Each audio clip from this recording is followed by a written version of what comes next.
খুবই কঠিন। যদিও কাইল্যান্ড কাছে, কিন্তু আমার কাছে মনে হয় যে অনেক দূরে। কেন? মানে যাতায়াতের জন্য।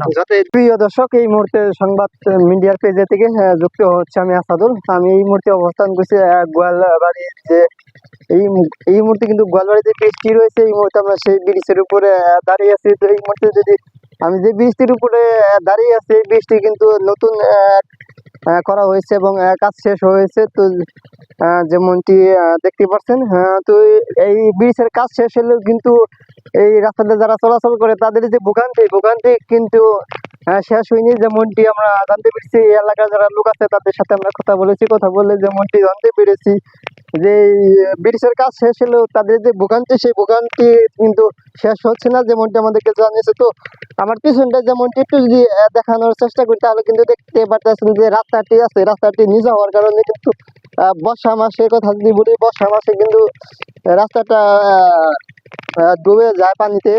যেমনটি আমাদেরকে জানিয়েছে, পানিতে ডোবার কারণে তাদের যে ভোগান্তি, রাস্তা দিয়ে চলাচল করার যে ভোগান্তি, সেই ভোগান্তি কিন্তু শেষ হচ্ছে না। যেমনটি আমাদেরকে জানিয়েছে, এই রাস্তাটি একটু যদি উঁচা করে দেওয়া হয় তাহলে কিন্তু তাদের যে ভোগান্তি, সেই ভোগান্তি কিন্তু কেটে যাবে, যেমনটি আমাদেরকে জানিয়েছে। তো তারপরে এই মুহূর্তে আমি একটু কথা বলবো এই এলাকার যারা স্থানীয় যারা লোক আছে তাদের সাথে আমি একটু কথা বলে জানানোর চেষ্টা করব যে কতটুকু ভোগান্তিতে পড়তে হয় তাদের। বেশি পানি এলে ওরা রাস্তায় চলায়, তখন লোকায় মানুষ যাওয়া আসা করে, তখন মানুষের রপ্তানি খুব কম থাকে টুকে বর্ষা।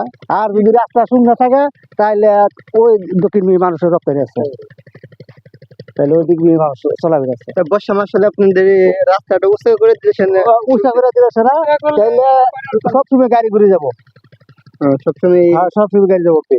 তার বিশেষ করে তেজপুরের খালের কথা যদি বলি, তাহলে কিন্তু ওই তেজপুর খালে ব্রিজে নেবো, ব্রিজে সেটা পার হয়ে যাবো। আমাদের ওই পাড়া মানুষগুলো যাওয়া চাইলে পারা, তাইলে ওই বড় তোলে দেখতে যাওয়ার লাগে, তাহলে রতনগঞ্জ দেওয়া যান লাগে, ঘুরে যান লাগে। বর্ষায় সোজা যাওয়া হয় না, সোজা যাবো কি করে, নৌকা নাই, ওই পানি থাকে। এই সমস্যার দিকে আমি রাস্তাটা একটু আন্দোলিত মাটি ফেলাই উৎসাহ ওরা। এই রাস্তার দিকে আপনি দেখুন দাবি আছে কিনা, বা দাবি আছে না রাস্তার দিকে সব কোনো আড়ি উড়ি আনো না। বাসার সুখপুরে যোগাযোগ হবো, যোগাযোগ হয়। আপনাদের এই রাস্তাটা পুরোটুকু কাজ হলে আপনাদের সুবিধা, বা মানে আমাদের দক্ষিণ দিকে যাওয়াটা খুবই কঠিন। যদিও কাইল্যান্ড কাছে, কিন্তু আমার কাছে মনে হয় যে অনেক দূরে। কেন? মানে যাতায়াতের জন্য। কালীহাতি অনেক দূর, কিন্তু মনে হয় যে কালীহাতির জন্যই মানে গাড়িতে যাওয়া যায়। আর এই কাইল্যান্ডে যে পাশের গ্রাম মনে হয় অনেক দূর, মানে যাতায়াত নাই, যাইতে পাওয়া যায় না।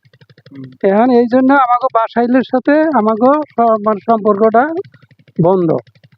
ওরা কিন্তু আমাদের তেজপুর খালের বৃষ্টি হলে ডাইরেক্ট বাসাইল, কাঞ্চনপুর, একেবারে কাঞ্চনপুর দিয়ে বাসাইল, তার জন্য আপনাদের সুবিধা হবে। তারপরে কলেজ হয়েছে, এখন এইদিকে লোকজন আসতে পারে না, বর্ষা মাসে ক্লাস করাতে পারে না, সমস্যাই। রাস্তাটা হলে তো মনে করো কাউজানি থেকে, কাইল্যান্ড থেকে, দাইরাপুর থেকে ছাত্র কলেজে যাবো। তো এই মুহূর্তে আপনাদেরকে জানানোর চেষ্টা করলাম, এই রাস্তা যারা চলাচল করে তাদের সাথে আমরা কথা বলে যেমনটি জানতে পেরেছি, তাদের যে যেমনটি আমাদেরকে এই রাস্তাটি ক্লিয়ার হলে কিন্তু তাদের যে বাসাইল এবং যাওয়ার পথে কিন্তু সুবিধা হতো, যেমনটি আমাদেরকে জানিয়েছে। তো তাদেরকে যদি বাসা যেতে হয় তাহলে কিন্তু 5 থেকে 6 কিলো রাস্তা ঘুরে যেয়ে কিন্তু যেমনটি আমাদেরকে জানিয়েছে যে এই তাদের কিন্তু বাসা যাইতে হলে তাদের কিন্তু যে রতনগঞ্জ দিয়ে ঘুরে যেতে হয়, আবার এইদিকে কিন্তু সখীপুর দিয়ে ঘুরে যেতে হয়, যেমনটি আমাদেরকে জানিয়েছে। তো এই রাস্তাটা যদি ক্লিয়ার হতো তাহলে কিন্তু এই এলাকায় স্থানীয় যারা লোক আছে তাদের কিন্তু সুবিধা হতো। ডাইরেক্ট এই রাস্তা দিয়ে কিন্তু একদম এই বাসাইল যে বের হয়েছে, যেমনটি আমাদেরকে জানিয়েছে। তো